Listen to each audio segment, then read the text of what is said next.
Hail backers and fans, and welcome to another Deadfire update. I'm Katrina Garston, producer for Pillars 2.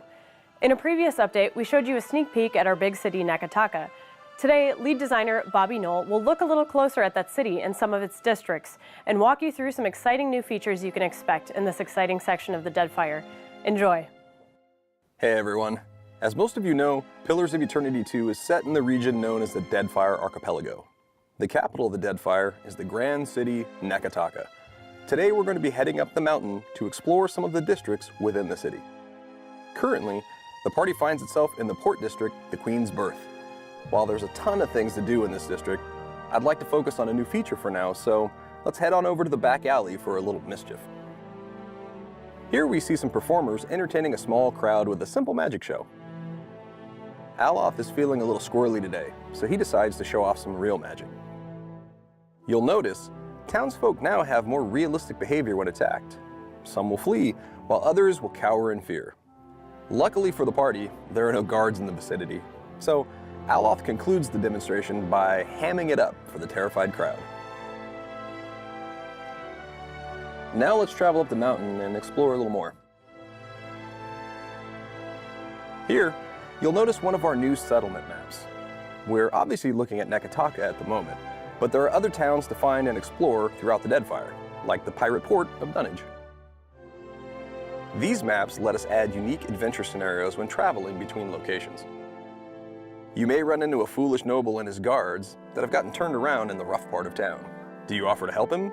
Maybe you want to rob him. You might also come across a traveling mystic who offers to read your fortune. Or just maybe, you'll be attacked by shadowy assassins because you crossed a powerful person or a faction in the region. Okay, we finally arrived at Pariki's Overlook. Let's visit a few locations. First up is the Dark Cupboard. This magic shop boasts the most exotic and powerful items in the city. While the shop is owned by the resident archmage Arkemir, it's managed by his apprentice and guarded by powerful ironclad constructs. While we're here, let's look at another new feature, shop theft. Stealing from shops can now remove an item from the store's inventory. This allows players to attempt to steal things of greater value than in the original game. Just don't get caught.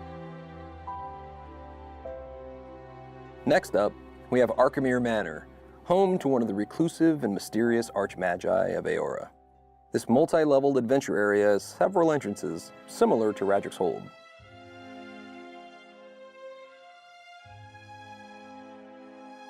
I don't want to spoil too much about the location. Let's just say there are some interesting things to find inside. Moving on. Here we have the Luminous Bathhouse.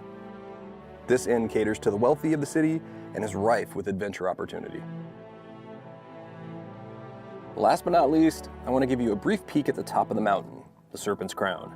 This royal district boasts some fantastic views and is home to the Hoana elite of the city.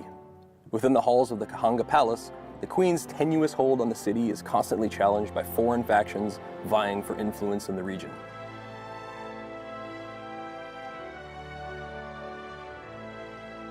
And of course, the city has its hidden underbelly, the Gullet.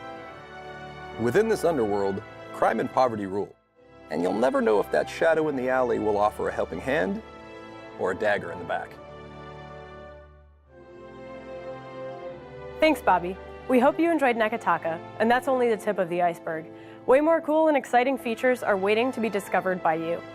We'll be back in a couple weeks with another update from the feed of the director. And as always, be sure to follow us on our social media accounts below. Thank you guys for watching.